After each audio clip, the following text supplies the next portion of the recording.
Charging, charger.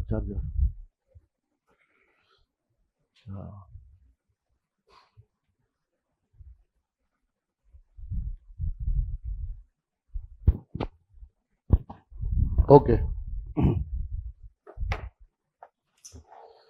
friends. In the last lecture, we completed.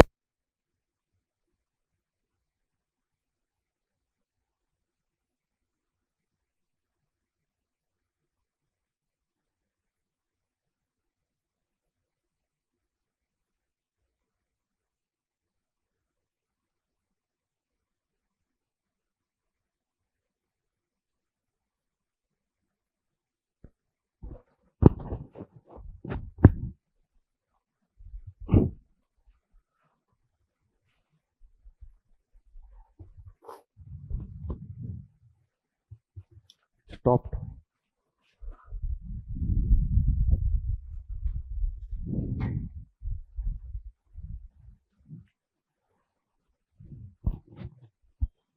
Okay. In the last lecture, we started. We completed house property. I told you to try some questions at home. Did you try? Any problem in any question? Then bring that problem to me in the break. Okay. But before that, one question I would like to take here.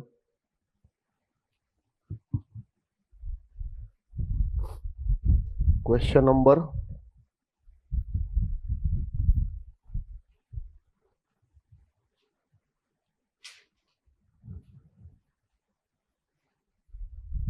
Question number 8.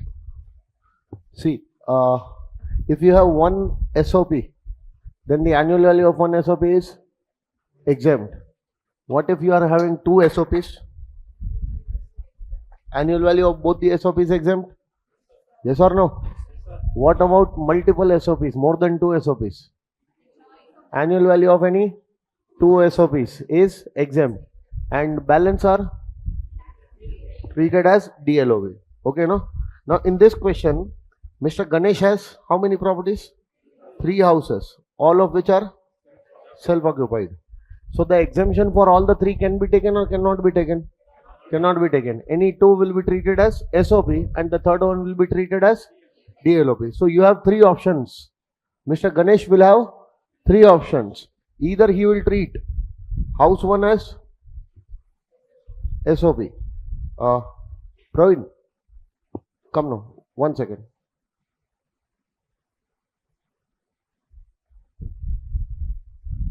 Output has see.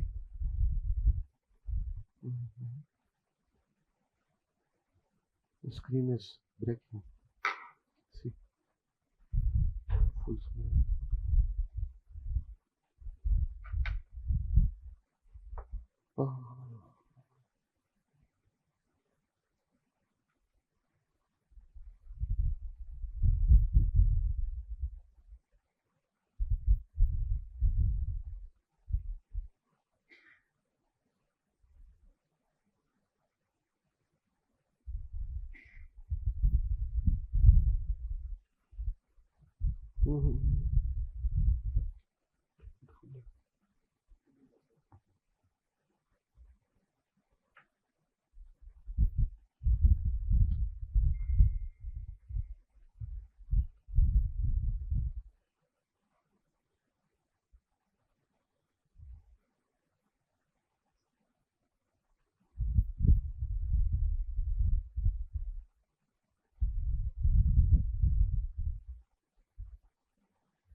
Okay.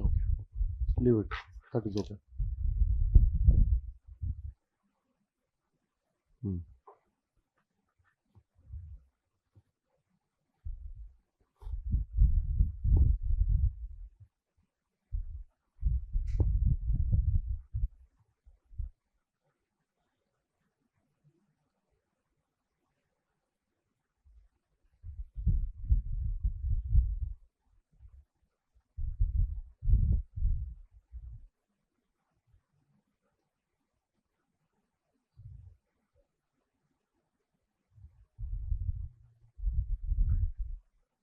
That is okay.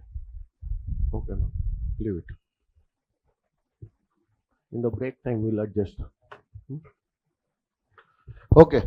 So you have three options in this case. House 1, house 2 will be treated as SOP, and then house 3 will be DLOB. Second option, house 1, house 2 will be treated as SOP, then house 2 will be treated as DLOB.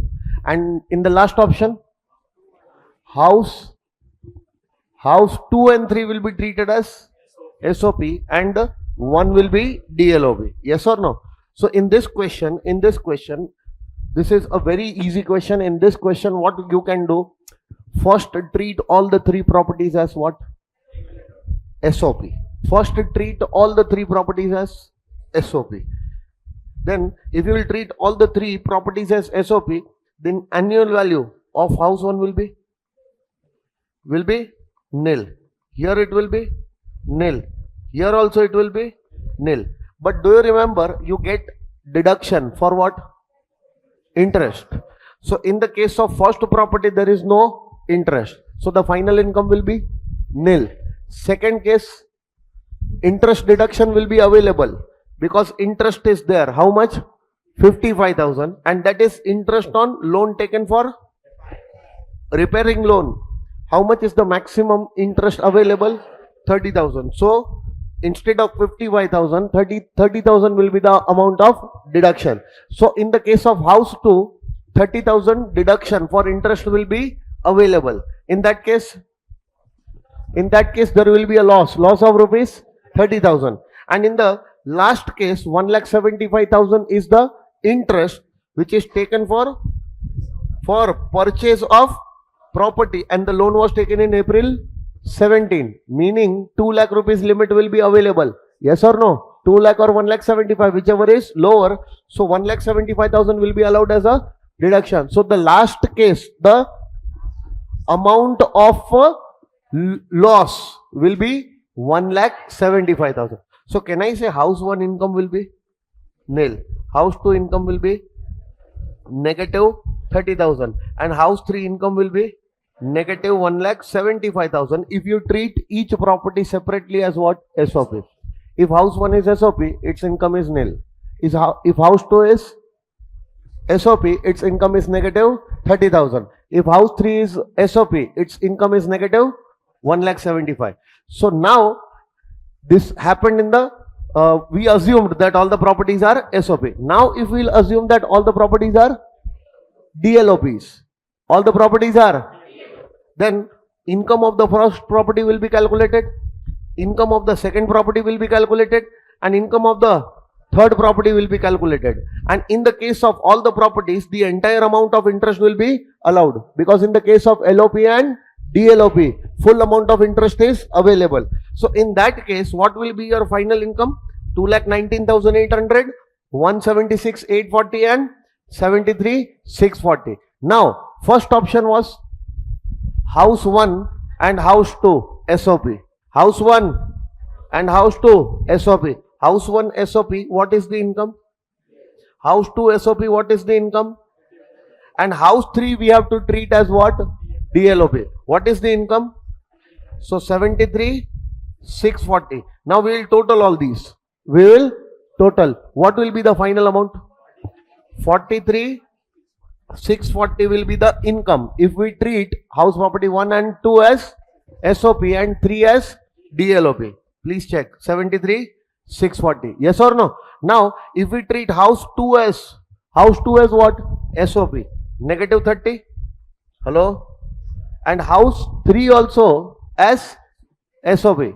House 3 also as SOP. Negative 1,75,000. But wait. The interest for both the SOPs taken together cannot be more than 2 lakhs. So if we are taking 30 here and if we are taking 1,75,000 interest here, yes or no? So the total interest for both the SOPs becomes 2,05,000, which is not possible. So we'll have to restrict it to the extent of 2 lakhs. So the total loss of both these SOPs will become 2 lakhs. Okay, no? Hello? And what will be the income of DLOP. If house property 1 is DLOP, it will be 2,19,000. So 2,19,800 or 2 lakh. 2,19,800 minus 2 lakh will give me 19,800. 19,800. Wait.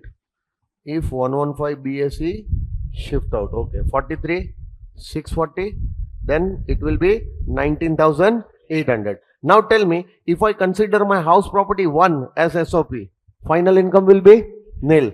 If I consider my house property 3 as SOP, negative income 1,75,000. And what was my income of house property 2? 1,76,840 if I treat this property as what? DLOP. So now tell me, what will be my final income? 1840. See, I have tried to show the income under all the 3 options. In my first option, my income was. In my second option, the income was 19,800. In the last option, my income was 1,840. So which is the best option to choose? 1,840. And if I choose this option, I will have to treat house 1 as SOP, house 3 as SOP, and house 2 as DLOP, and my taxable income will be 1840. Did you understand this question? Okay, this was one of the most difficult questions in this chapter. Okay, now we solved the question assuming that assessee is shifting out of 115 BSE. If assessee shifts out of 115 BSE, then from SOP he is allowed to claim what? Deduction for interest. Then your SOP income will be nil, negative 30 and negative 1,75,000. Yes or no? But if we assume in the same question, if we assume that the assessee is not shifting out, assessee is not shifting out, meaning that he is opting for default tax regime. If he is opting for default tax regime, see, the income of DLOP will be same, but the SOP income everywhere will be nil. Why? Because interest on housing loan deduction will not be available. So if the interest on housing loan deduction is not available, SOP income will be nil, nil, nil for all the 3 properties. Yes or no? Now only what we have to do, we have to take the incomes, of DLOPs. Yes or no? So in the first case, SOP, house property 1 SOP, house property 2 SOP, then house property 3 will be DLOP. What will be the amount?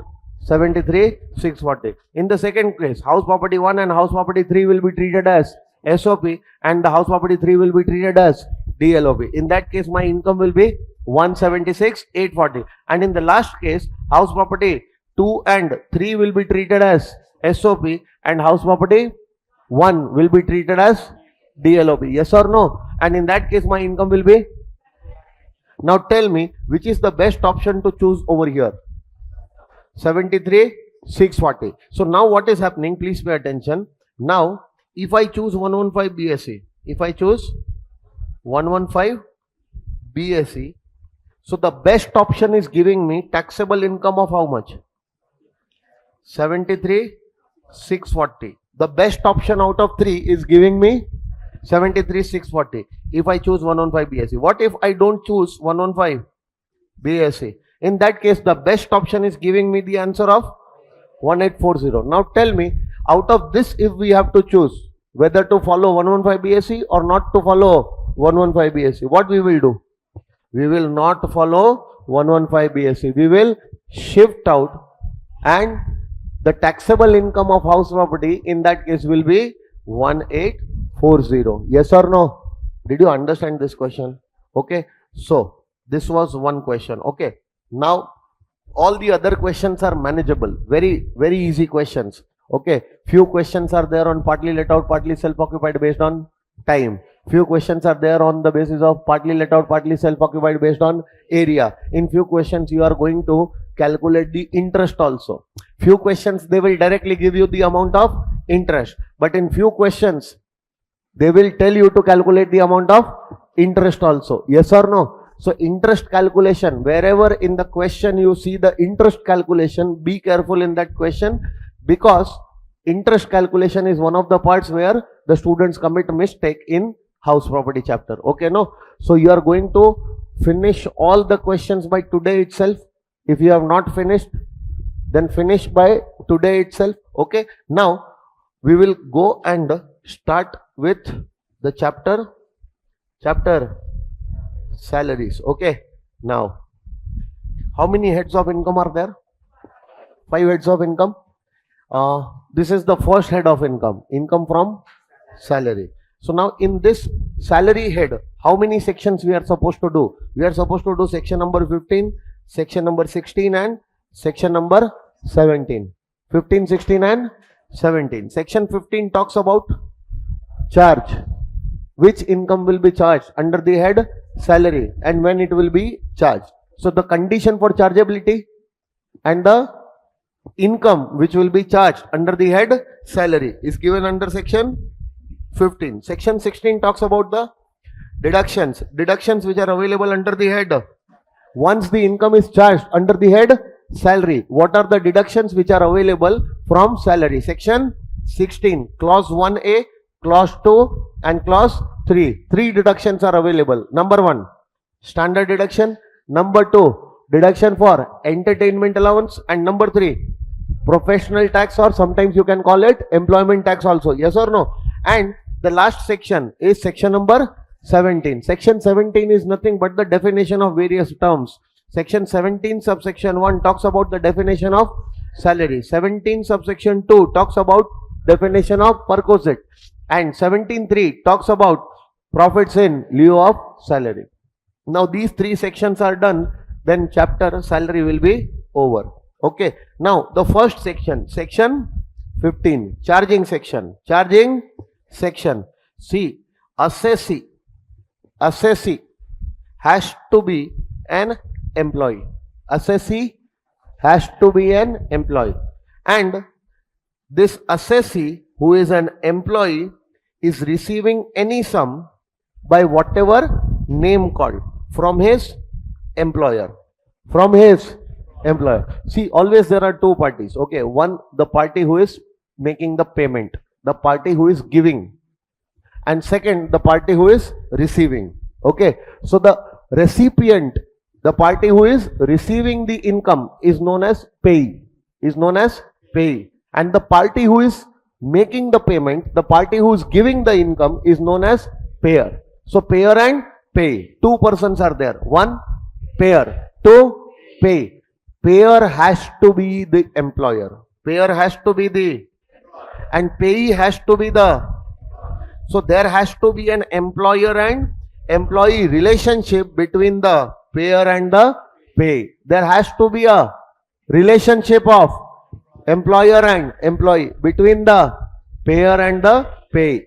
Now because of this relationship, whatever amount, whether in cash or in kind, whatever payment, whatever sum, whether in cash or in kind, given by this payer to the pay will be treated as salary in the hands of the employee. So there are 2 parties. Number 1, payer, who has to be the employer. Number 2, pay, who has to be the employee. Because of this employer-employee relationship, whatever amount which is given by the employer, whatever sum which is given by the employer to the employee, by whatever name called, it is not necessary that the amount which is given to the employee should be given on the name of salary. It can be given by any name. It can be given by the name of wages. It can be given by the name of gratuity. It can be given on the name of commission. It can be given on the name of bonus. The name is not important. The name of the payment is not important. What is important? Employer-employee relationship. If this relationship exists, then whatever sum, by whatever name called, whether given in cash or in kind, will be treated as what? In the hands of the, as per section 15. As per section, this salary, given by the employer to the employee will be taxable as income of the employee under the head salary. On what basis? Due or receipt, whichever is earlier basis. This is your section number 15. Will you remember this? So now it is necessary that the payment coming to you should be on the name of salary. It can come by any name. It can come by any name. Sometimes the payment coming on the name of salary, sometimes payment coming on the name of may not be taxable under this head. Why? Because there is no employer-employee relationship. One example I will give you. A partnership firm is giving salary to its partners. What is the name of the payment? Salary. What is the name of the payment? But who is the payer? And who is the payee? Payer is partnership firm. Payee is partner. And what is the payment? Salary. Still this salary will not be taxable under the head salary. Why? Because there is no relationship of employer and employee between the partnership firm and the partner. Getting my point? So first that relationship should be there. And if that relationship is there, then whatever name should be there, that amount will be treated as salary taxable under this head. Yes or no? So now tell me few example of cash salaries. Sometimes your employer can give you basic. Sometimes can give you bonus. He can give you commission or fees. He can give you allowances, etc., etc. Now the amount which is coming to you is coming in cash. Money is given. Money can be given on the name of basic salary. Money can be given on the name of commission. Money can be given on the name of bonus. Money can be given by any name. Yes or no? But it is given by the employer to the, these are all cash salaries. Cash salaries. Few examples of cash salaries. Yes or no? Now sometimes the employer can give the employee salary in kind. Salary in, what is salary in kind? Money is not given, some benefit is given. Money is not given, some benefit is given. Like employer has given accommodation, employer has given motor car facility, employer has given domestic servants, employer has given medical facility. These are the benefits provided by the employer to the, even these benefits are treated as what? Salary. Even though they are given in kind, their valuation will be done there, and their value will be treated as a taxable income in the hands of the employee. Yes or no? So important thing is employer-employee relationship. If this relationship is established, then any sum, whether in cash or in kind, given by the employer to the employee will be taxable under this head as what? Salary.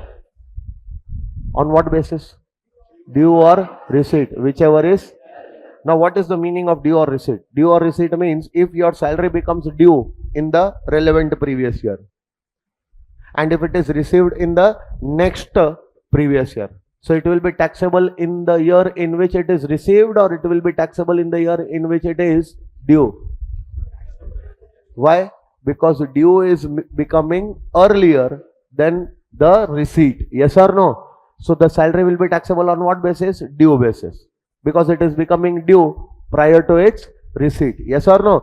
But the time when it will be received, again at that time it will not be taxable. At that time it will be ignored. Why? Because at the time when it was becoming due, it became due. At that time only it was taxed. Now sometimes it might also happen that the salary is going to become due in the next year. Salary is going to become due in the next year, but you receive that salary in advance in this year. So due is happening in the next year. Receipt is happening in this year. Yes or no? So the salary will be taxable in next year or this year. Why? Because it is received even before it became due. Yes or no? So this is the meaning of what? Due or receipt, whichever is earlier. Now see, employer-employee relationship. There has to be a contract of service between the employer and the employee. Now, how can you determine that the relationship between the payer and the payee is of what? Employer and employee. So there has to be a contract between the payer and the payee. There has to be a what type of contract? Contract of service. Contract of service. Meaning that whatever I will say, you will have to do that thing. What you will do, how will you do, when you will do it, everything, each and every activity of the payee is controlled by the payer. What you will do, how you will do, when you will do, you cannot do anything else over and above the authority given to you. Yes or no? So that there is a contract of service. All the activities of the payee are in the control and supervision of the payer. Then there exists a contract of service. There exists a master and servant relationship. That is the relationship of employer and employee. Yes or no? Yes or no? Now, there is one thing, contract for service also. This is contract of service. This is contract for service. Both are not same. Both are different. Contract of service, there is a relationship of employer and employee. And if there is contract for service, there is no relationship of employer and employee, because all the activities of payee are not under the control and supervision of payer. In the case of contract for service, see, whatever contract is there now, contract of service or contract for service, that contract may be oral or may be written contract. It can be any type of contract. Yes or no? But both these contracts are separate types of contracts. In one contract, the payer controls the payee, and in the other contract, there is no full control by the payer. Yes or no? One example I will give you, you will understand. Okay. Now see, Praveen is there, Charan is there, and one more guy, Surya is there. They are handling the entire stuff over here. Yes or no? In KS Academy, Praveen is there, Surya is there. What they are supposed to do, how they are supposed to do, when they are supposed to do, KS Academy will tell them. They are supposed to work under the control and supervision of KS Academy.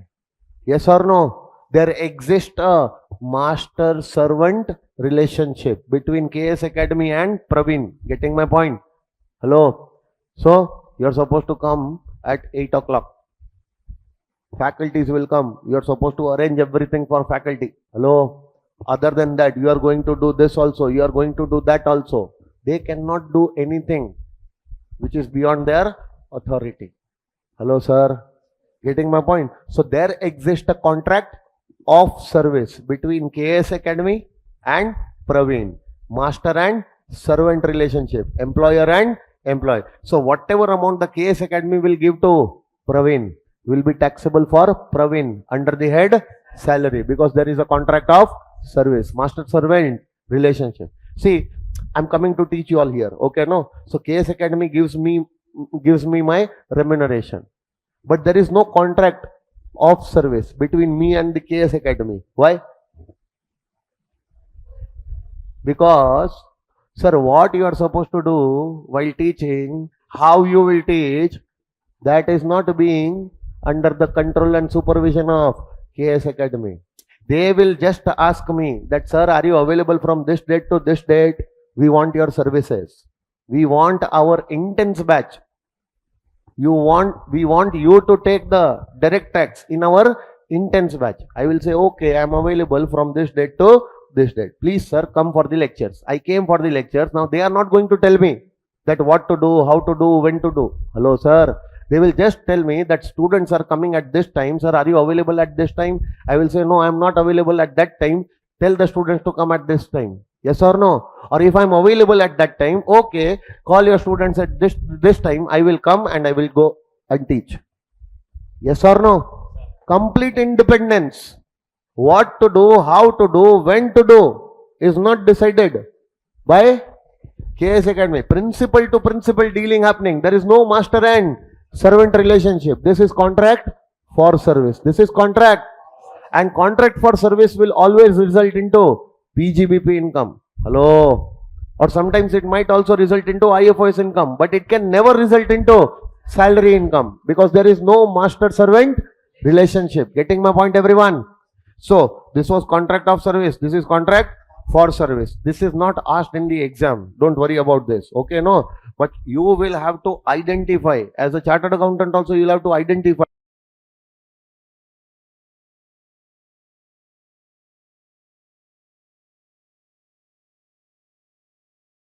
income will be taxable under the head salary, or my income will be taxable under the head PGBP. You have to be, aware about that how you are going to do that. Getting my point? So now tell me, employer-employee relationship exists when there is a contract of service. If there is no contract of service, there is contract for service, then there is no employer-employee relationship. In that case, whatever income will arise to the pay will not be taxable under the head salary. It will be taxable either under the head PGBP or IFOS, as the case may be. Yes or no? Did you understand this much? Now let's move on to few examples. Okay, now tell me, salary means any sum. Salary means by whatever name called, whether in cash or in cash. That is the meaning of salary. This is the general meaning of salary. But under section 17 subsection 1, under section 17 subsection 1, the term salary includes, these are the things which is included in the definition of salary. So if you see any of these things,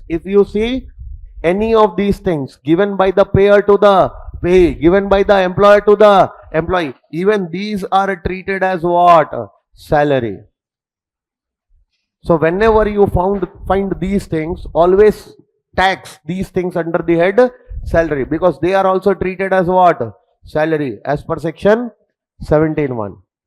And salary is very broadly defined. The meaning of the salary is very broad, very broad.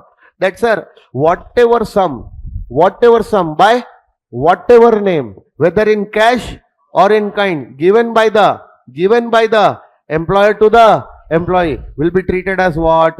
Salary. Apart from this, 17(1) includes all these payments in the definition of what? Salary. Yes or no? So this will be taxable under the head salary.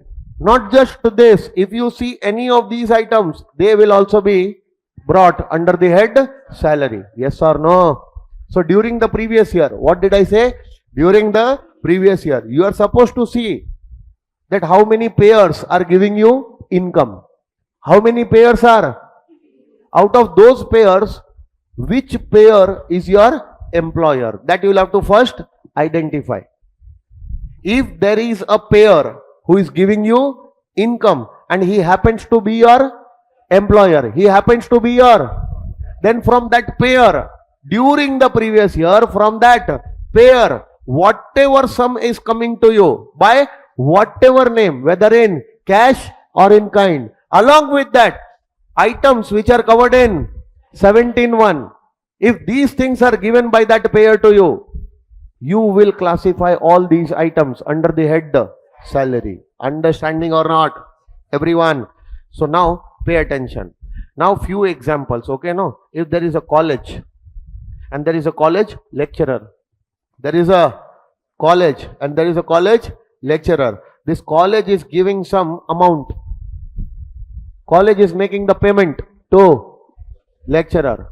So for lecturer, it is the income. Taxable under which head? Under the head salary. Because the remuneration, the payment given by the college to the lecturer will be because of contract of service. There exists a contract of service between the lecturer and the college. Yes or no? So for that lecturer, whatever amount comes from college is taxable under the head salary, because there is an agreement of contract of service. Yes or no? Employer-employee relationship exists. Now, if the same lecturer is getting paper setting or paper checking fees from the university, who is the payer and who is the payee? There is no relationship of employer and employee. then whatever amount is coming cannot be taxable under the head salary. Why? Because there is no relationship of employer and employee. Yes or no? It will be taxable under the head IFRS. Now, if a firm is giving salary to the, who is the payer? Who is the payer? Partnership firm. And who is the payee? Partner. So, payer and payee, there is no relationship of employer and employee. Hence, the amount coming on the name of salary, even if the amount is coming on the name of salary, cannot go to the salary head. It will be taxable under the head PGBP, because this is the business and this is the owner of the business. If myself and you, we both start a partnership business, that is our business. Yes or no? So I am also the owner in that business. You are also the owner in that business. Whenever the business gives something to the owners, for the owners, it is the PGBP income. Yes or no? And there is no relationship of employer and employee. Understanding or not? Now next one. If the government is giving salary to MP, MLA and MLCs, so there is no relationship of employer and employee between the government and MP, MLA, MLC. So this salary will also go to IFRS. This will not be taxable under the head salary. Getting my point, everyone? Now, see, these example you can skip. Company example you can skip. Okay, no? Now tell me, under the section 17(1), under the section, what is defined? Salary. Salary is defined to include what? Wages, then annuity, then gratuity, then any fee, commission, perquisite or profit in lieu of, which is defined in 17(2) and 17(3). Then advance salary, then leave encashment or leave salary you can say, then employer's contribution to RPF in excess of 12% of salary, interest credited to RPF in excess of 9.5% rate of interest, then employer's contribution in excess of 12% of salary and interest credited in excess of 9.5% rate of interest in the transferred balances, the balances which are transferred from UPF to RPF. Yes or no? And see, there are two more things. There are two more things. Employers contribution to NPS account of the employee. And there is one more thing. Employers contribution to Agniveer Corpus Fund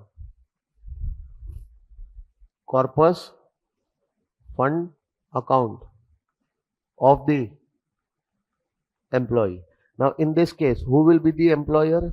Here the employer will be the central government. And who will be the employee? Employee will be Agniveer. Now what is this Agniveer and all? When we will be doing one section 80 CCH, we will be doing 80 CCH. That time this thing I will explain. But right now remember these things. Whenever you see these things, these are treated as salary. Number 1, wages. Number 2, annuity. Number 3, number 4, fees, commission, perquisite, profit in lieu of. Number 5, number 6, leave encashment or leave salary. Then number 7, employer's contribution to RPF account in excess of 12% of salary, as well as interest credited to RPF account in excess of 9.5% rate of interest. Then employer's contribution in excess of 12% of salary and interest credited in excess of 9.5% rate of interest in the transferred balances, meaning the balances which are transferred from UPF to RPF. Okay, no? And the last one, sorry, second last, employer's contribution to NPS account, then employer's contribution to Agniveer Corpus Fund account. Yes or no? Yes or no? These things are treated as what? Salary. Apart from this, any sum by whatever name called, whether in cash or in kind, because of contract of service, because of employer or employee relationship, will also be brought under the head salary. Now it will be taxable on what basis? due or receipt, whichever is due or receipt, whichever is earlier basis. For example, the salary is becoming due in the previous year 23-24.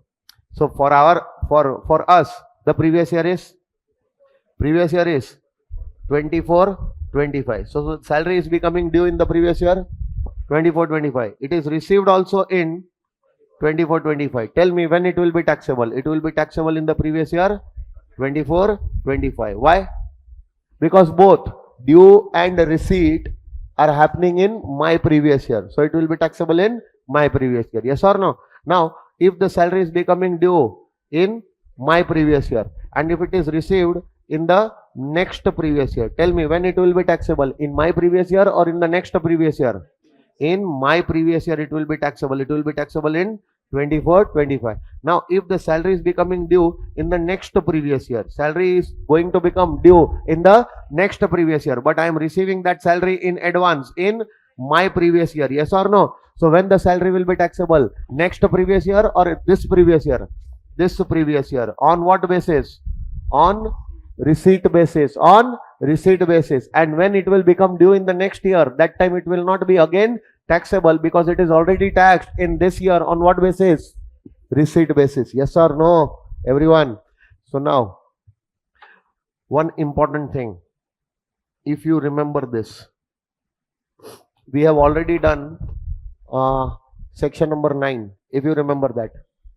Salary for services rendered in India. Salary for services rendered in India. If you receive that salary in, is it your Indian income?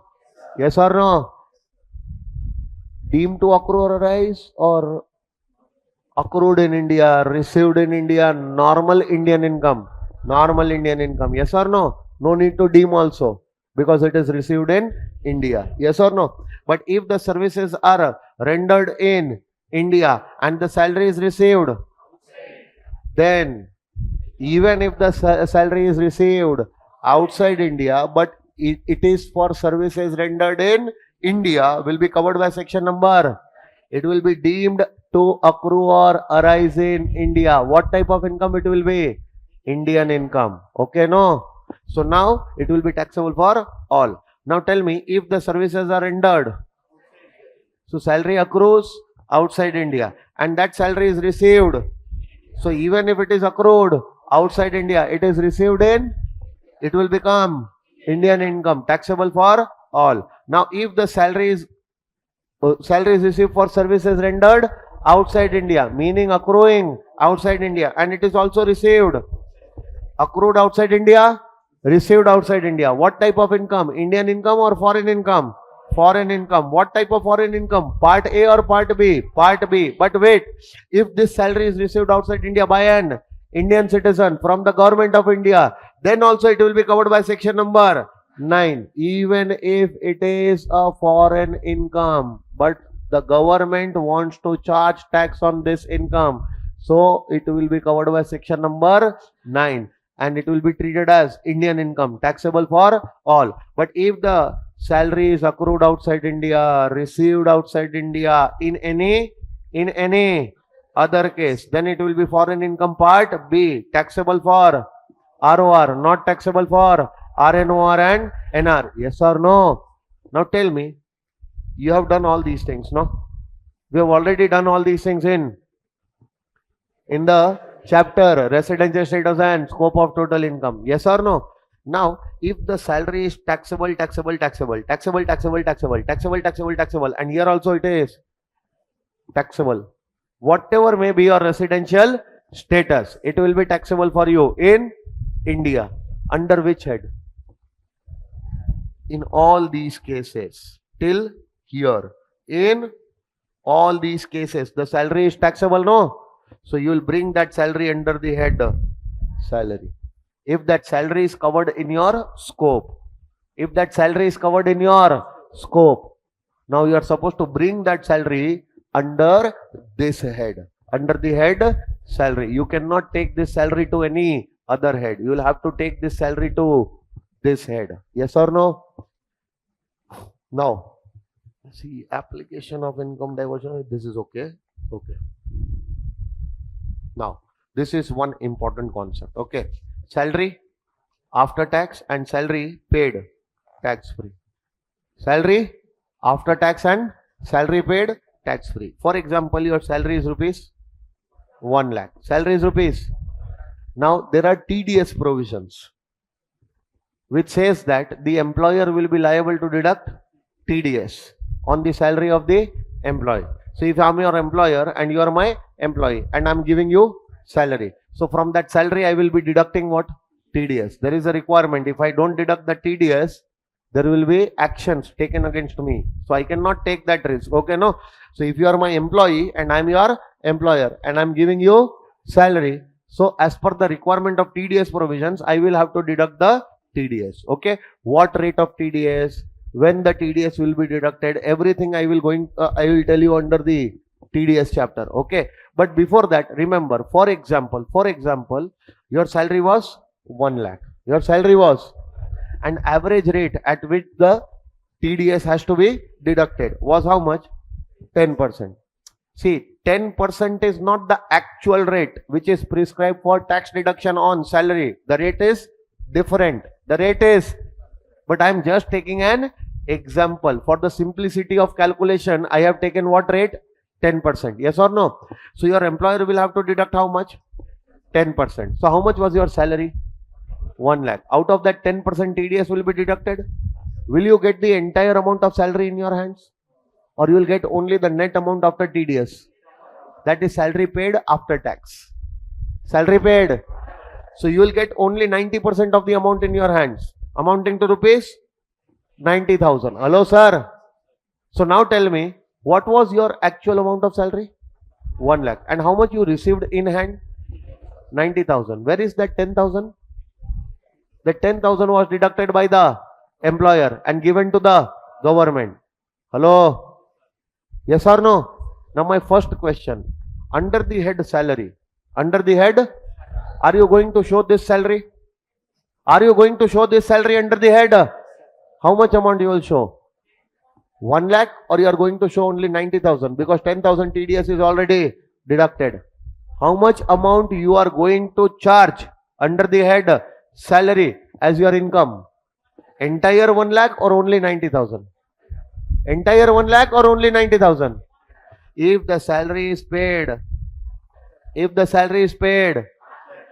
then the amount of salary which is after tax and the tax which has been deducted, both the amounts taken together is your income. Meaning your income is not the net amount, your income is gross amount. Always charge the gross amount under the head salary. Always charge the gross amount including TDS under the head salary. Why, sir? Simple logic. What was your salary? What was your salary? Out of that 10,000 salary gone. 10,000 salary deducted in the form of TDS. And how much salary came in your hands? So 90,000 which is coming in your hands is also your income. And 10,000 salary which got deducted in the form of TDS is also your income. So your income is not only what is coming in your hands.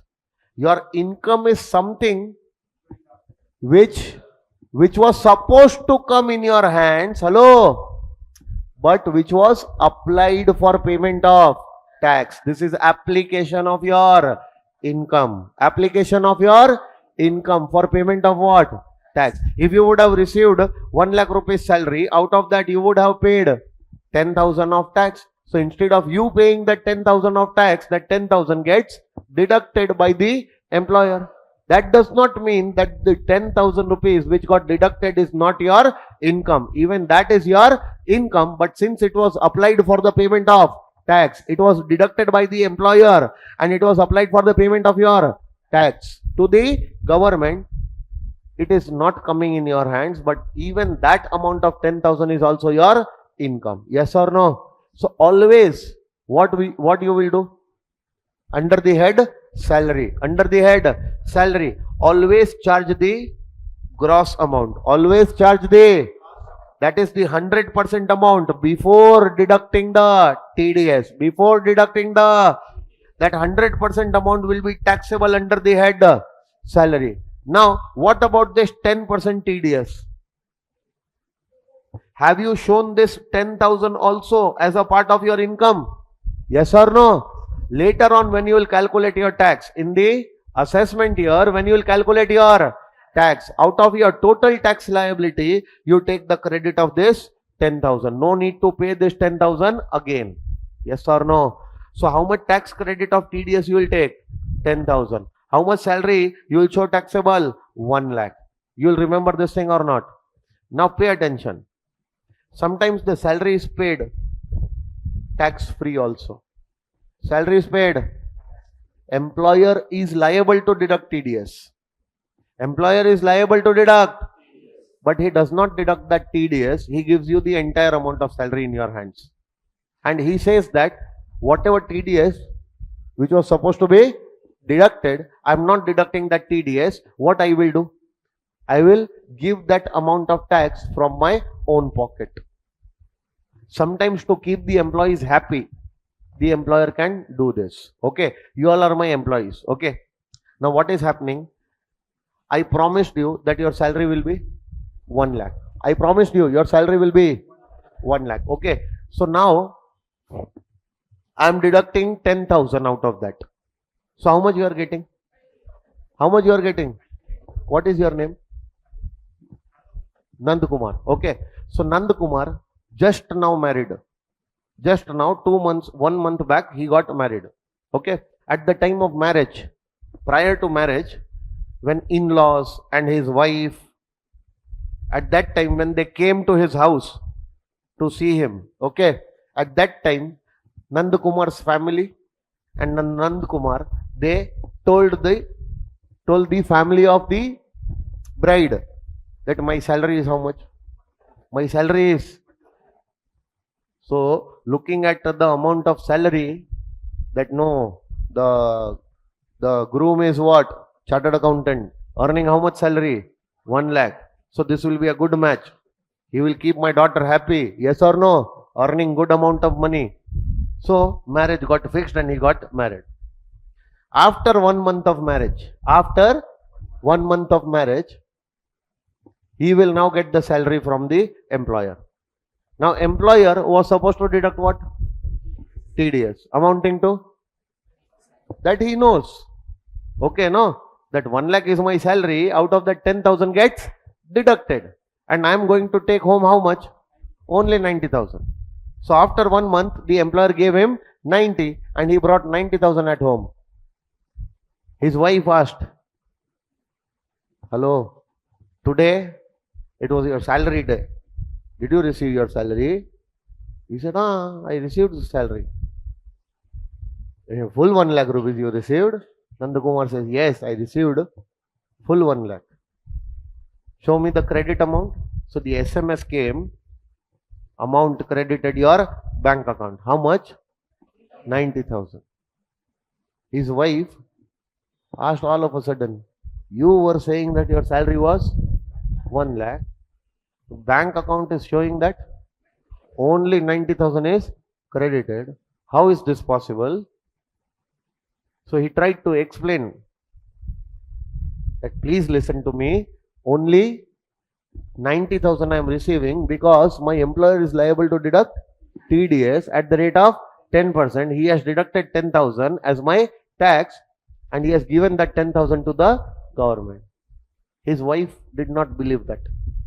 Science background, no? Hello, did not believe. His wife started fighting with him. That no, you're telling me a lie. You lied. You and your family, all of you lied to us that your salary is 1 lakh. Basically, your salary is only 90,000. And now you are giving me all such bullshit reasons. That, no, 10,000 TDS, this and that. I don't understand all these things. You have fooled us. She fought with him. Now just imagine, within 1 month of marriage, his wife started fighting with him for this 10,000 rupees which got deducted as TDS. Okay. Somehow we managed her, somehow we convinced her that, see, in the next month, no, definitely I'll tell my employer not to deduct the TDS. I will definitely bring 1 lakh rupees at home. For you, I can do anything. Okay. So now he came to the office next day. Next day, he's telling the employer that, employer, see, you are deducting that 10,000 rupees out of my salary. Okay. Because of that, 90,000 gets credited in my bank account. And he dictated the entire story, entire fight which happened last day with wife. Employer became very emotional. He said, no, do one thing. Your marriage should not be in problem. Okay, no? Because of this 10,000 of TDS, your marriage is becoming, your marriage is coming in risk. Don't worry. What I'll do? I will pay the entire 1 lakh in the next month. How much I have promised? 1 lakh. I will pay the entire 1 lakh without deduction of TDS. I will give the entire 1 lakh. Whatever tax amount is there, no, I will bear from my own pocket. You are my good employee. For you, I can do at least this much. Can the employer do that? Yes or no? He was liable to deduct TDS. But did he deduct any TDS? Did he deduct any TDS? This is salary paid. That does not mean that the salary is not taxable. Salary is taxable. Tax is also supposed to be deducted, but tax was not deducted. Why? Because the employer decided to pay that tax from his own pocket. Yes or no? Now what happens whenever the salary is given in the hands of employee? Whenever the salary is given in the hands of the employee, the government will always think that the employer has already deducted TDS, and after deducting TDS, the salary is given to the employee. So last time how much was given in the hands? That was after TDS, no? Hello? Now this time how much is given in the hands? This is also after. So if this is 90%, how much should be? 10%. How much should be? 10%. Cross multiplication will be done. Okay. And by doing cross multiplication, you will get 11,111. 11,111. This much amount of tax to be paid to the government. By whom? By the employer. Employer from his pocket will pay this much amount as TDS to the government. Because the government will think that the amount which you have given to your employee is always after TDS. So if this amount is after TDS, this is not 100%, this is 90%. So how much should be the amount of TDS? 10%, which you might have deducted. You might have deducted 10,000. No, you have deducted 11,111. Assuming that this amount was deducted by you from employee's salary, give this amount to the government. Yes or no? Now tell me, if this is 90%, this is 10%, then how much is 100%? 1,11,000. 111. 1,11,111. Understanding or not? How much amount will be taxable in the hands of Nandakumar? Always the gross amount. Always the. What was the gross amount last time? What was the gross amount last time? And what is the gross amount this time? This amount will be taxable as salary, including the amount of tax paid by the employer on the behalf of the employee. Getting my point? And if this amount is shown as taxable salary, if this amount is shown as, in this 11,111 was the tax which is already paid to the government, no? For that, the tax credit will be available later on from the tax liability. So whenever the tax liability will be calculated in the assessment year, at that time from the tax liability, this 11,111, which is already shown as income, will be allowed as a tax credit. Getting my point, everyone? So this is an important part which you have to keep in mind. Okay, sometimes the salary is paid, sometimes the salary is paid, sometimes the salary is paid, and sometimes it is paid. Whenever the salary is paid after tax, always the gross amount before the TDS. Yes or no? And whenever the salary is paid tax free, the amount given to the employee, no, you will have to do the reverse calculation and find out the gross amount of salary that will be taxable under this head. Will you remember? Everyone, now pay attention. Now, what is my previous year? Come on, tell me, guys.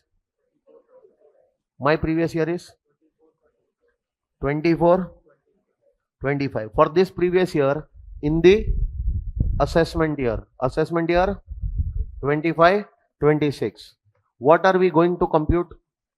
Taxable income under the head salary. So, in the assessment year, while calculating the total income, first we will have to calculate the salary income. Then we will calculate house property income. Then we will calculate PGBP income. One by one, the income of all the heads will be calculated. Hello, sir. I will be standing in the assessment year. I will be standing in the assessment year. I am determining my total income. So to determine my total income, I will have to first determine the income of 5 heads. No. Hello, sir. Without 5 heads, the total income cannot be calculated. So the first head of income will be salary. So during the assessment year, while calculating my total income, in the total income calculation, I am supposed to calculate salary income also. Income under the head salary. How to calculate the salary head income? How to calculate the salary head income? The income under the head salary will be calculated in this manner. Will be calculated in this manner. So in the assessment year, what I will do? In the assessment year, I will calculate the taxable income under the head. Okay. So to do that, during the previous year 24, 25, during the previous year, these amounts coming to me from the employer, these amounts coming to me from the, I will add all these amounts. I will add all these amounts. Yes or no? And then I will get gross taxable salary. I will get gross taxable salary. From that I am taking 3 deductions. Under section 16, I will take 3 deductions. So from the gross taxable salary, if these 3 deductions are taken, what will be the final amount? Net taxable salary. And this net taxable salary is nothing but the income of the salary head. This is the income of the salary head. Will you be able to calculate like this? Yes. So in the assessment year, now I will have to check that during the previous year, how much basic salary I got, how much arrears of salary I got, how much advance salary I got, how much bonus or commission I got. Yes or no? What type of allowances I got. Yes or no? Then perquisites, if any, given by my employer during the previous year. Retirement benefits known as gratuity, pension, leave salary, etc. Yes or no? Any other sum given by the employer, including what? Profit in lieu of salary. These amounts which I am talking about, will be given to me by my during the, but this calculation I am doing in the, so in the assessment year, I am making the calculation, but to do this calculation, I will have to check that during the previous year, these amounts are given by my employer. All these amounts I will take in the computation of my taxable salary. Hello, sir. Hello, sir. But out of these amounts, there will be some amounts which will be exempt. For example, if the employer has given allowances during the previous year, the employer has given allowances. All the allowances will not be taxable. Few allowances will be exempt. So will I take the exempt portion of allowances over here? No. I will only take the taxable portion of allowances for calculating my taxable salary. Exempt portion of allowances I will reduce. Yes or no? Always the perquisites will be taxable. No. Sometimes some perquisites are exempt also. So will I take the exempt perquisites over here or only the taxable perquisites? Only the taxable perquisites. Getting my point, everyone? So from the employer, whatever amounts during the previous year the employer is receiving, all those amounts I am supposed to put in this table. But I will put only the taxable amounts.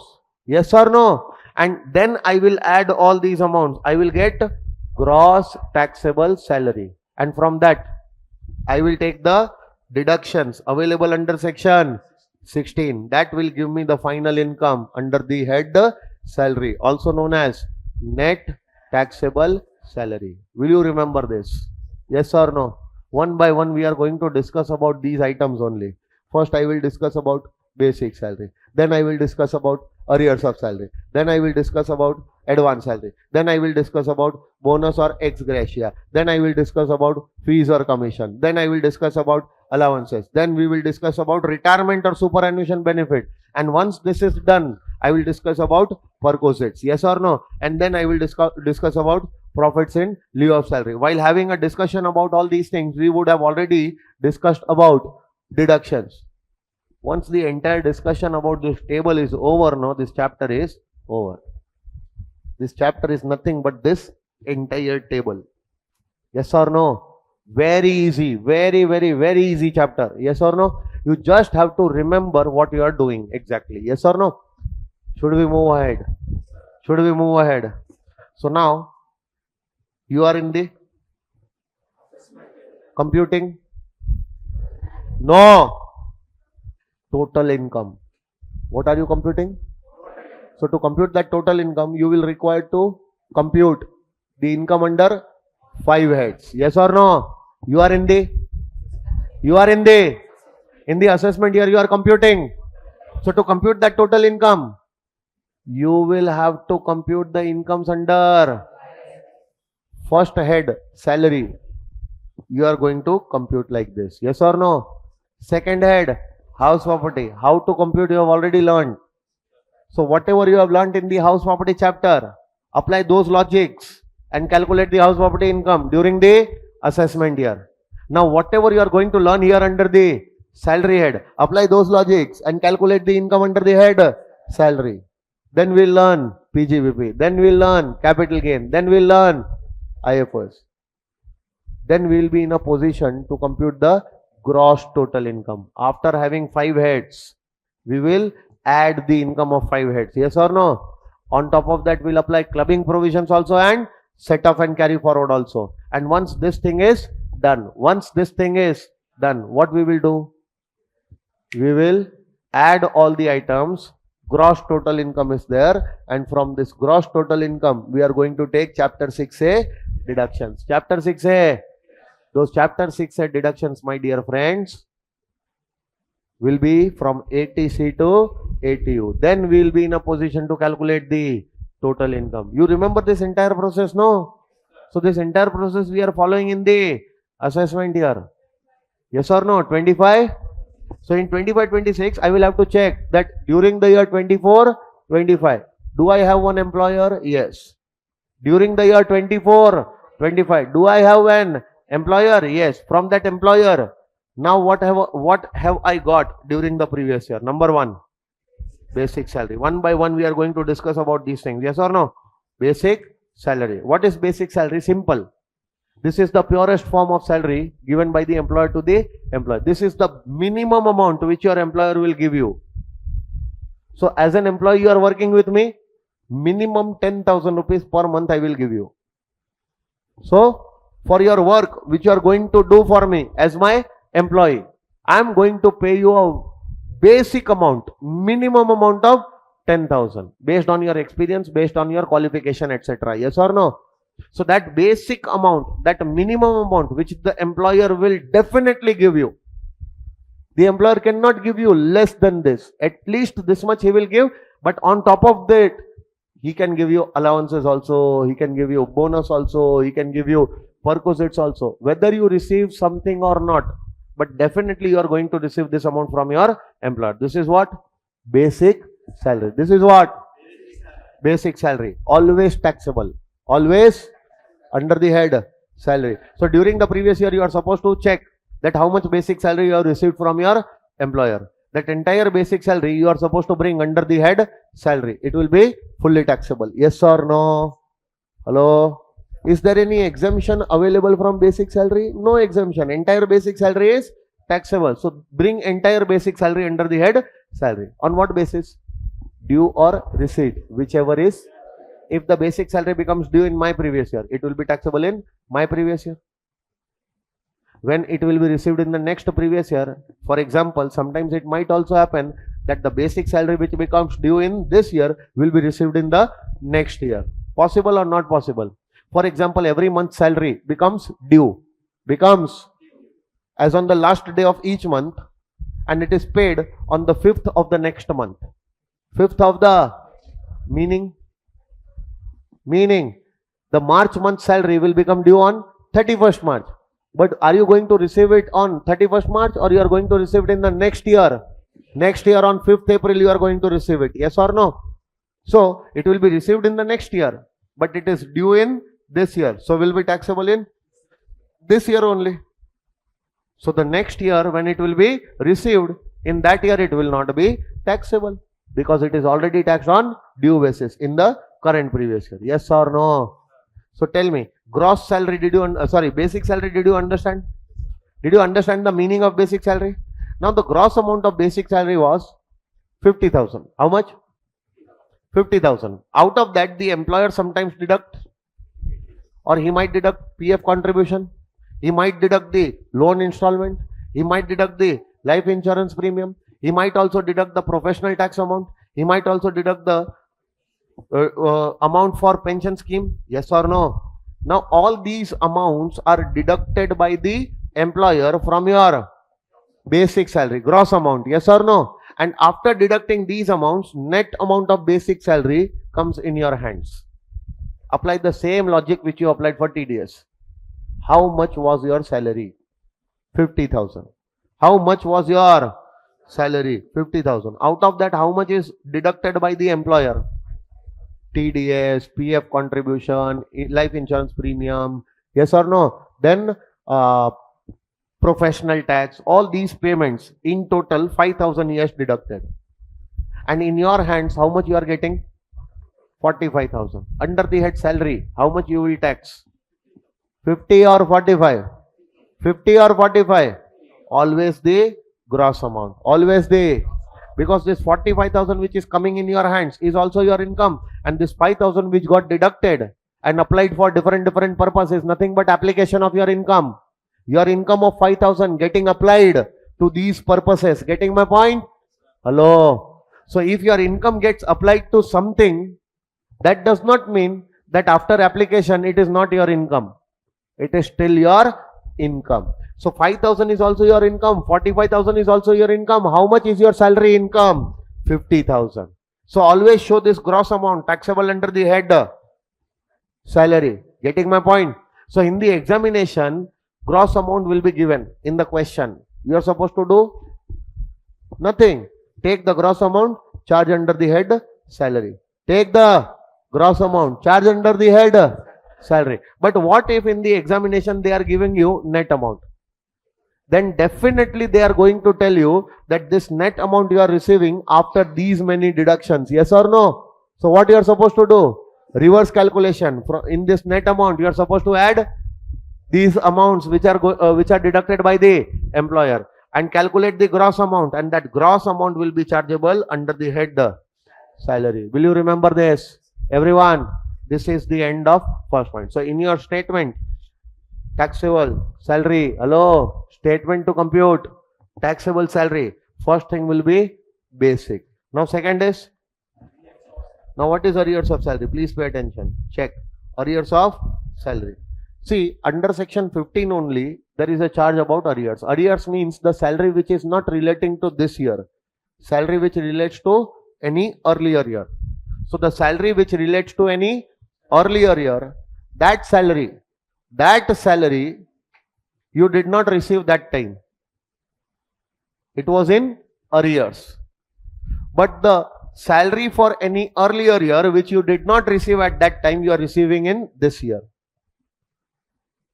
So in the current previous year, current previous year, you are going to get salary of any earlier year. Salary of any, that is known as arrears of salary received. Arrears of salary, simple thing. If this salary was already taxed earlier, on what basis? Due basis.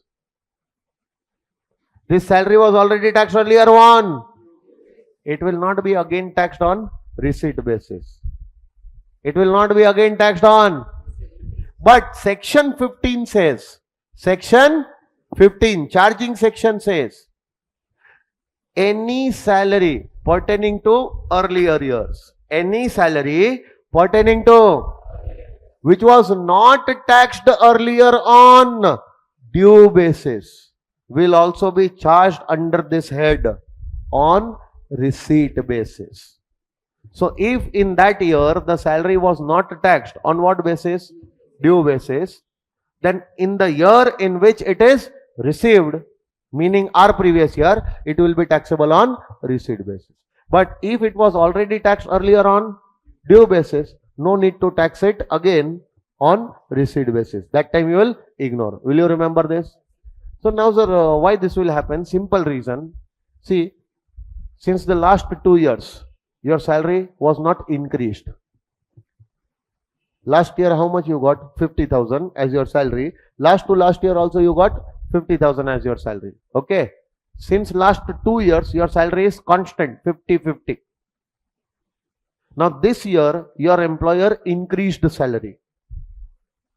Your salary was hiked from 50 to 60. But it was given a retrospective effect. Which effect? Your salary will not be increased from this year onwards. Although the increase is given in this year, but not with effect from this year. It will be from last 2 years. Meaning last year was 23-24 and last to last year was 22-23. So your salary will be increased from 50 to 60 with effect from this year? No, with effect from 22-23. So in 22-23, how much salary did you receive? 50,000. In 23-24, 50,000. In both these years, you were not aware that after 2 years, you are going to get a hike in the salary. So how much salary became due in the last 2 years? 50-50. Hello, sir. At that time, you were not aware that for these 2 years also, extra 10,000 salary I am going to get after 2 years. Yes or no? So that time, how much salary became due? 50. How much was taxed? 50. But 10,000 for those 2 years is given to you right now. Which was not given to you at that time is given to you in this year. But tell me, this 10,000 for last 2 years, did it become due in the last 2 years? No. So was it taxed in the last 2 years? No. So now in this year, on receipt basis, it will be taxable. Will you remember this? This was your arrears of salary. But sometimes what happens, you receive salary in advance also. Receive salary in advance also. In the previous year, 24-25, you are receiving the salary of the next year, 25-26. Salary will become due in the next year. Salary will become due in the next year. Yes or no? Next year when you will go to your employer and you will work with your employer in the next year, that time the salary will become due. But that salary you are taking in advance in this year only. For example, your daughter's marriage is coming. And for your daughter's marriage, you need some extra funds. So this is the March month going on. This is the March month going on. And in the March month, you are going and telling your employer that, employer, I know that I am supposed to work for April, May and June next year. But since my daughter's marriage is there, I have to do the shopping. I have lot many expenses to meet. So I don't have money for my daughter's marriage. Can you please help me? So employer said, yes, why not? What do you want from me? So you said that, sir, I will be working in the next year, April, May and June. In the 3 months, I am going to work for you. For that, whatever salary which will become due now, give that salary to me right now in advance. Hello? Can you ask the salary in advance? Yes or no? Have you worked or you are yet to work? Is the salary becoming due or it is yet to become due? It will become due in the next year. But have you received that salary in this year only? So it will be taxable on due or receipt, whichever is. So it will be taxed on receipt basis in this year. Yes or no? But when you will actually work in the next year for these 3 months, when the salary will become due, at that time it will not be taxed again. At that time it will be ignored because it is already taxed on what basis? Receipt basis in this previous year itself. Getting my point, everyone? Hello, sir. Everyone. Should I move ahead? Okay. Now pay attention. Advance received in previous year 24-25. It was becoming due in the previous year 25-26. So it will be ignored in the previous year 25-26. Why? Because in the year in which it is received 24-25, 24 in that year only it will be taxable on what basis? Receipt basis. Are you all understanding what is happening? Are you all understanding? Now in the examination, no, they can test you. Examiner will try to fool you. He will try to put you in trouble. Now listen to me very carefully and then give me the answer. Okay, no? Don't jump on the answer. Listen to me carefully and then give me the answer. In the examination, if the question says, the employer has given you advance against salary of rupees 5 lakhs.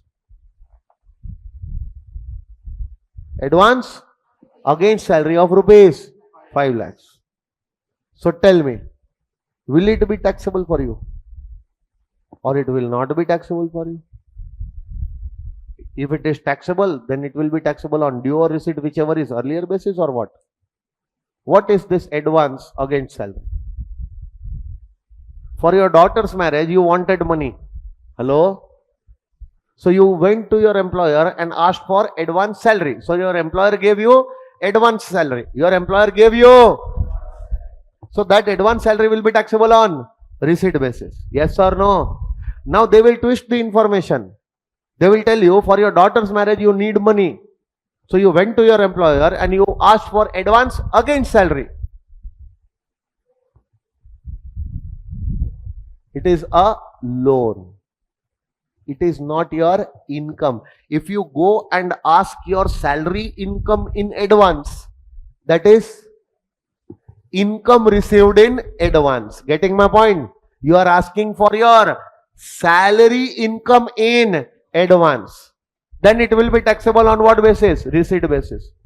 But if you go and ask your employer that employer, don't give me my salary income in advance because I am yet to work. Give me an advance against my salary income. Meaning you are asking for a loan from your employer. Advance means loan from your employer, and in the subsequent months, in the subsequent period, whatever salary you will get from your employer, no, from that salary, the employer will keep on adjusting that loan amount, keep on adjusting that advance amount. So right now, are you taking income in advance? No, you are taking loan which will be adjusted against your future salaries. What have you taken? Have you taken income in advance or you have taken a loan? Loan is, by the way, not your income. Loan is loan. Loan is not income. What will you do with this? IGNORE. Ignore. You will not take that loan amount for calculating your total income, for calculating your salary income. Yes or no? Ignore that amount. But if you have received advance salary, meaning you have taken salary, you have taken your income in advance. Getting my point? That will be taxable on what basis? Receipt basis. But have you taken salary? Have you taken salary? or you have taken advance. You have taken advance against your, meaning this is your loan. This is your loan. Sometimes they might also give you like this. For your daughter's marriage, you have taken an advance of rupees 5 lakhs. Did they tell you advance against the salary? Did they tell you advance against the salary? Did they tell you advance salary? Or they tell you just advance? For your daughter's marriage, you have taken an advance. Have you taken your income in advance? No. Have you taken a loan which will be adjusted against salary? No. You have just taken a loan. You have just taken a loan. Whenever you will get money, at that time you will return to the employer. Your employer is not going to adjust that amount against your salaries. But it is still your loan only. Getting my point? So what will happen? Come on, tell me. If advance salary is received, taxable on what? Receipt basis. But if advance against salary is given or advance is given, this means loan, which is not treated as income. And the moment you see it, what will you do? Ignore. Done, sir? Everyone? So, in your statement, basic salary done, arrears of salary done, advance salary is also done. Now, what is the next point? Bonus or? See, bonus means, ex gratia means some extra payment made by the employer. Hello? Because the company is making good profits.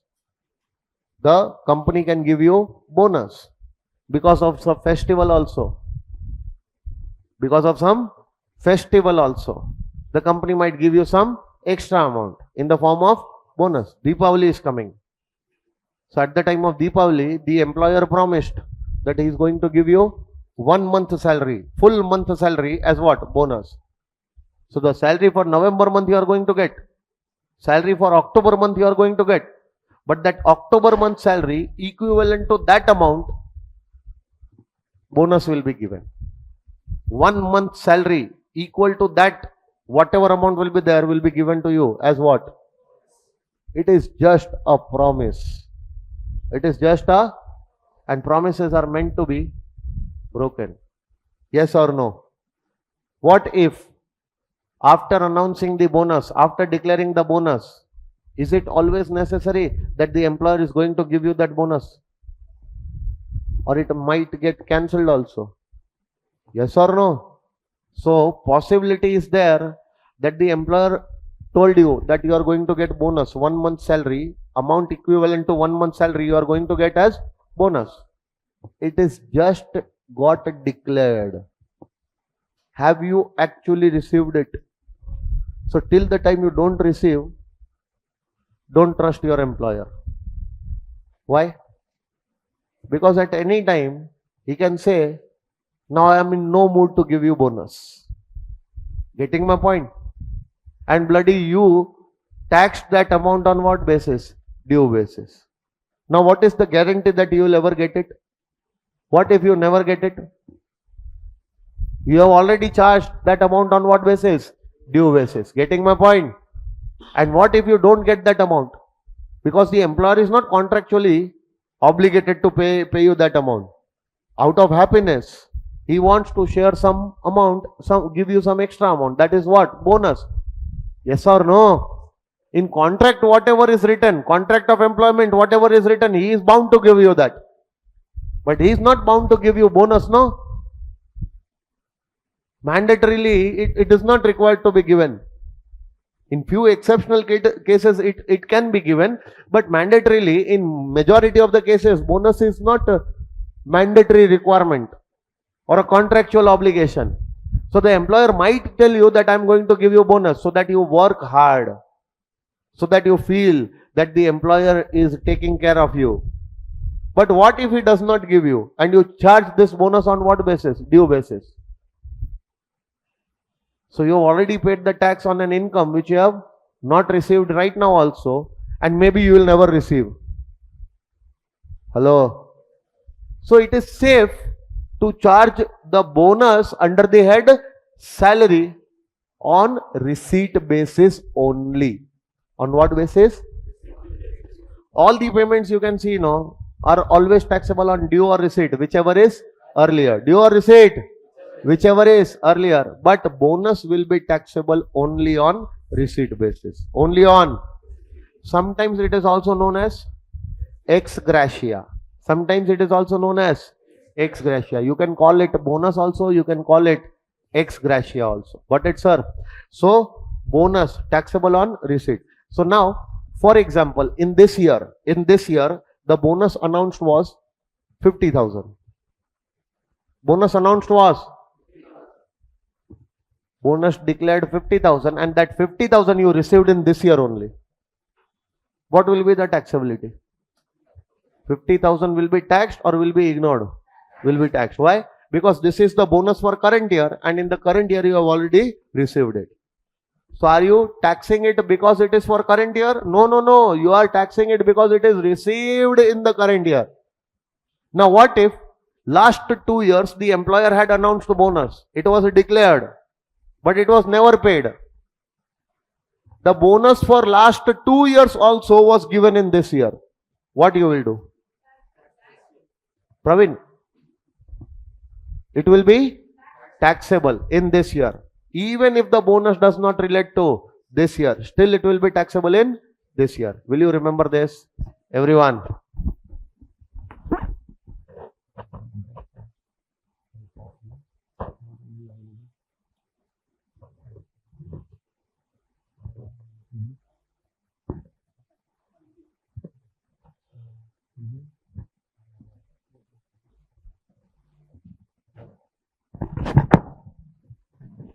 Okay, so tell me one thing. Did you understand this? This year bonus, it was declared, but not yet given. IGNORE. It will be taxable in the year in which it is actually received, and not in this year. It is still outstanding. Will you remember this, everyone? Okay, so this was your bonus. Please check.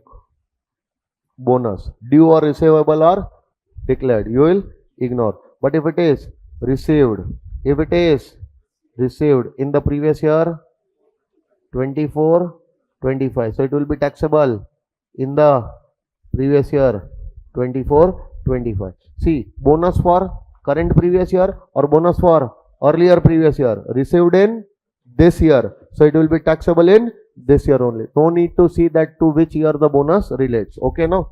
Now, after bonus, next point was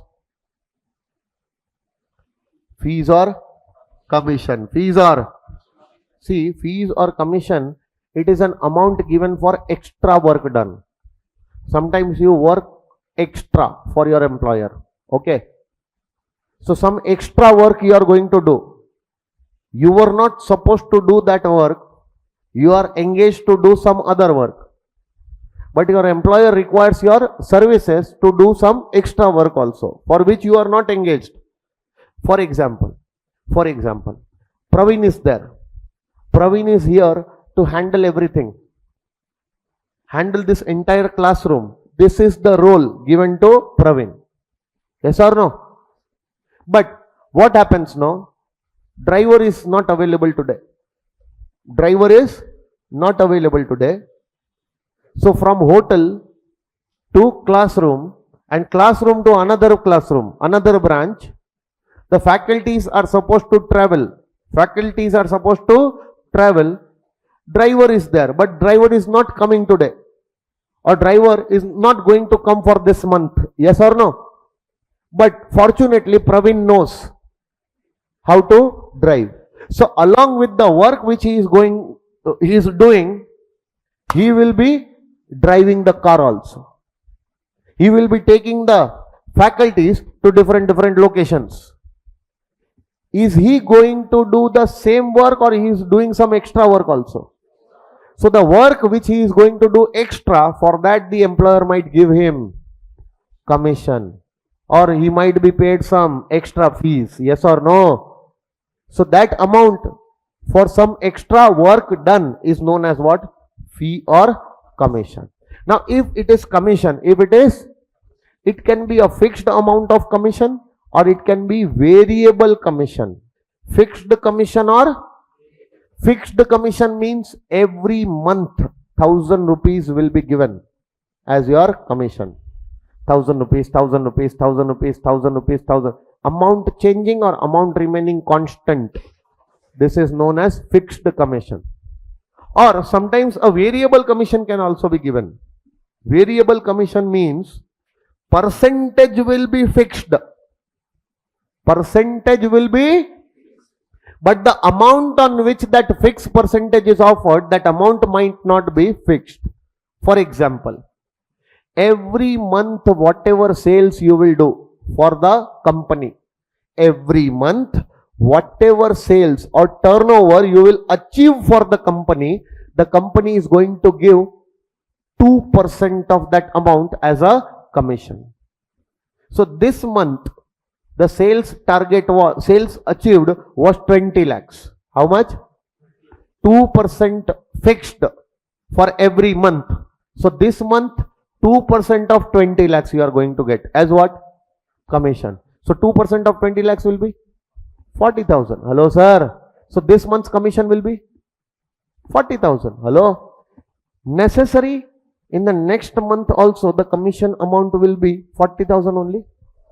Next month whatever sales you will achieve, whatever turnover you will achieve for the company, on that turnover you are going to get 2%. Next month you achieved, for example, next month you achieved 10 lakhs only. How much? 2% of 10 lakh. Amount of 40,000 became 20. Amount remaining same or amount changing? Next to next month you achieved a sales of 50 lakhs. 50 lakh into 2%, 1 lakh. You will get a commission of. Every month the amount of commission is not same. It varies. Then that commission is known as variable commission. Sometimes the commission can be given on the basis of net profits also. To the employees at higher levels. The commission might be given on net profit basis also. Certain percentage of net profit will be offered as commission. Yes or no? So net profit will remain same or even that will vary. That will vary. So based on that the amount of commission will also vary. So sometimes the commission is given fixed. A fixed amount every month. This amount is not going to change. Or sometimes the commission is variable. A fixed percentage of some amount. Even if the percentage is fixed, but the amount on which it is given, that amount varies. So the amount of commission will also vary. Hence the commission will be known as variable commission. Yes or no? Nowhere in the examination they are going to ask you what is the meaning of basic salary, what is the meaning of arrears, what is the meaning of bonus. They are not going to ask you these meanings. But to remember the tax treatment, no, you have to know the meanings. Only then the tax treatment you will remember. Only then the logics will be making some sense. Yes or no? So now tell me one thing. If commission is given, it will be fixed or variable. Whatever type of commission is given, fixed or variable, will always be taxable. Will always be on what basis? Due or receipt, whichever is earlier. Basic salary will always be taxable. On what basis? Due or receipt, whichever is earlier. Arrears will be taxable. On what basis? Receipt basis, if it was not taxed earlier on due basis. Hello? Advance salary will be taxable on receipt basis. When it will become due, at that time it will not be taxable. Bonus will always be taxable on receipt basis. Getting my point? Now tell me, what is this? We'll take a small break, and after the break we are going to start with allowances. Okay? Take a small break of 20 minutes. 20 minutes will be sufficient? No, take half an hour. After half an hour we are meeting. Okay?